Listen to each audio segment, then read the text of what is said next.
안녕하세요. 산재박사TV의 조경준 노무사입니다. 아시다시피 저희 법인이 무료로 산재 상담을 좀 제공을 하고 있다 보니까 굉장히 여러 가지 문의들이 많이 들어오는데요. 오늘은 그 중에서 조금 문의가 많은 것들을 몇 가지 꼽아서 한번 영상으로 다뤄보겠습니다. 바로 시작할 수 있도록 하겠습니다.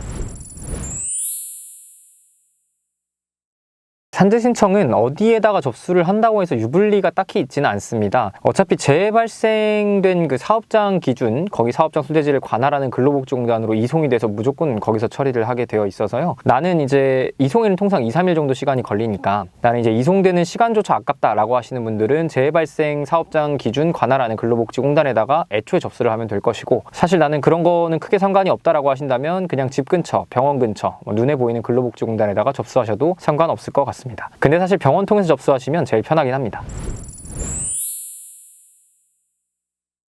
산재 신청 업무라고 한다면 그게 이제 근로복지공단에서 요구하는 서류들을 양식에 맞춰서 준비해가지고 접수하는 이런 행정적인 업무랑 업무와 관련해가지고 재해가 발생했다는 걸 입증하는 이런 부분으로 나누어 볼 수 있을 것 같은데요. 병원 같은 경우에는 정말 대신해서 이 행정 서류들만 꾸려가지고 넣어주는 역할만 하는 겁니다. 그래서 굳이 이 업무와의 인과관계를 주장하지 않아도 승인이 쉽게 가능한 업무상 사고, 쟁점 없는 업무상 사고 같은 경우에는 굳이 노무사를 선임하지 않으셔도 될 것 같습니다만, 그게 아니라 뭐 재해 발생 경위가 불분명하다든지 아니면 사업주가 산재임에도 불구하고 산재를 거부해서 서로 이제 좀 소통이 필요하다든지 아니면 애초에 굉장히 다양한 요인들을 종합적으로 고려하는 업무상 질병 같은 거에 대해서 산재 신청을 하실 예정이라든지 한다면 업무와 상병 간의 인과관계를 주장해 줄 수 있는 전문적인 지식을 가지고 주장해 줄 수 있는 공인노무사의 선임이 필요할 수 있겠습니다. 이게 둘의 결정적인 차이점이라고 하겠네요.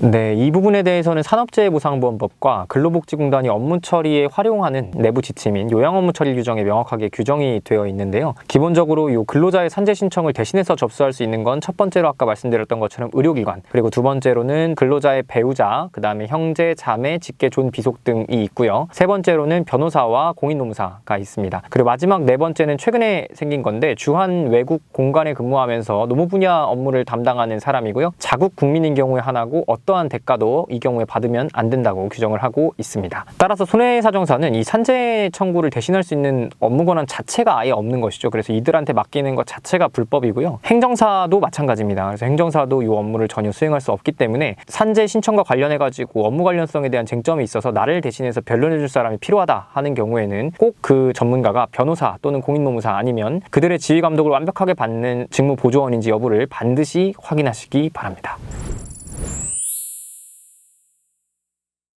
변호사와 노무사는 산재 신청에 있어서 완벽하게 동일한 업무를 수행을 하기 때문에 사실은 변호사를 선택해야 된다, 노무사를 선택해야 된다 이거에 구애받을 게 아니라요. 그 사람의 이제 커리어나 뭐 내가 찾아가기 가까운지나 뭐 수입료는 어떠한지 이런 것들을 보고 종합적으로 비교 결정하시면 된다고 말씀드리고 싶습니다.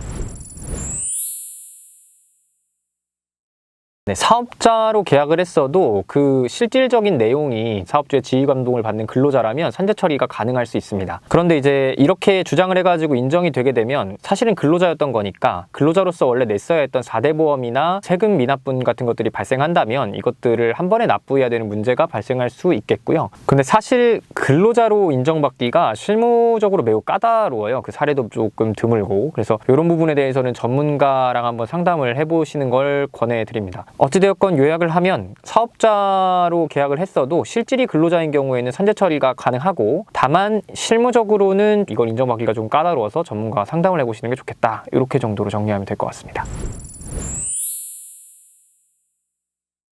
근로자로 일하시기만 했다면 불법 체류자라도 산재 처리가 가능합니다. 그리고 산재 승인돼서 요양기간 동안에는 산재 처리를 받으면서 한국에서 머물 수 있도록 조치를 취해 줍니다. 그러나 산재가 끝난 뒤에는 이 불법 체류자임을 국가에서 인식을 했기 때문에 관계 법령과 적법한 절차에 따라서 출국 조치가 이루어지는 것이 일반적이라고 할 수 있겠습니다.